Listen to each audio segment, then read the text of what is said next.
श्री कृष्ण कहते हैं, हमारे जीवन में आधे दुख इस वजह से आते हैं क्योंकि हमने उनसे आशाएं रखी जिनसे हमें नहीं रखनी चाहिए। उस व्यक्ति पर कभी विश्वास मत करना जो आपको दूसरों का राज बताता है। बुद्धि सबके पास है, अब चालाकी दिखाना है या ईमानदारी, ये तो हमारे संस्कारों पर निर्भर करता है। लेकिन चालाकी 4 दिन ही चमकती है और ईमानदारी जिंदगी भर चमकती रहती है। अपने आर्थिक स्थिति को राज रखना चाहिए। अगर आपकी स्थिति अच्छी है तो लोग आपसे उधार मांगने लगेंगे, और अगर आपकी आर्थिक स्थिति बुरी है तो आपका सम्मान नहीं करेंगे और आपका साथ नहीं देंगे। इसलिए सुख और दुख को अपने तक ही रखना चाहिए। फलों से सीखें, नमक लगने पर भी स्वाद बढ़ाते हैं, और एक इंसान है जो मीठा खाने पर भी जहर ही उगलता है। अपने अंदर इतना गुरूर जरूर होना चाहिए कि लोग आपको गिरा हुआ ना समझें। मनुष्य जब जन्म लेता है तो उसके पास सांसें तो होती है पर कोई नाम नहीं होता। जब उसकी मृत्यु होती है तो उसके पास नाम तो होता है पर सांसें नहीं होती। इसी सांस और नाम के बीच की यात्रा को जीवन कहते हैं। ना किसी के अभाव में जियो, ना किसी के प्रभाव में जियो।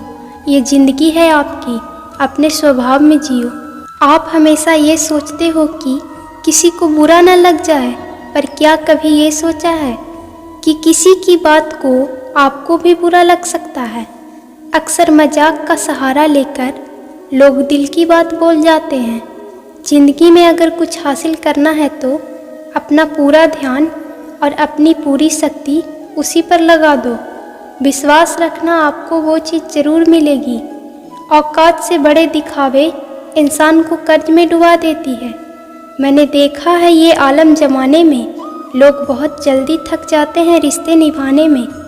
रावण की ज़िंदगी से एक बात तो सीखी है मैंने, भाई हो या दोस्त, अपने राज अपने तक ही रखनी चाहिए। श्री कृष्ण कहते हैं, जो मन को नियंत्रित नहीं करते उनके लिए वह शत्रु के सामान्य कार्य करता है। तुम उसके लिए शोक करते हो जो शोक करने के योग्य नहीं, और फिर भी ज्ञान की बातें करते हो। बुद्धिमान व्यक्ति ना ही जीवित और ना ही मृत व्यक्ति के लिए शोक करते हैं। तुम अपनी पीड़ा के लिए संसार को दोष मत दो, अपने मन को समझाओ। तुम्हारे मन का परिवर्तन ही तुम्हारे दुखों का अंत है। आँखों का पानी, दिल की कहानी हर किसी को समझ नहीं आती। जिंदगी आपको उस मुकाम पर जलील करती है जहाँ से आपको कुछ अच्छे की उम्मीद रहती है। लोग कहते हैं कि मेरा दिल पत्थर का है इसलिए इसको पिघलना नहीं आता। अब मैं क्या कहूँ कि क्या आता है और क्या नहीं आता। बस मुझे मौसम की तरह बदलना नहीं आता। घमंडी के लिए कोई ईश्वर नहीं होता, ईर्ष्यालु का कोई पड़ोसी नहीं होता, और क्रोधी इंसान का कोई मित्र नहीं होता। गलतफहमी जिससे है उसी से बात करो, दूसरों से करोगे तो बातें बढ़ ही सकती है।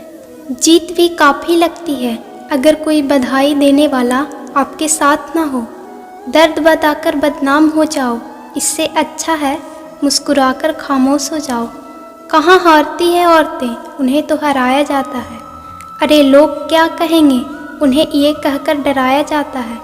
जो व्यक्ति स्पष्ट, साफ, सीधी बात करता है उसकी वाणी तीव्र एवं कठोर होती है, लेकिन ऐसा व्यक्ति कभी आपको धोखा नहीं देता।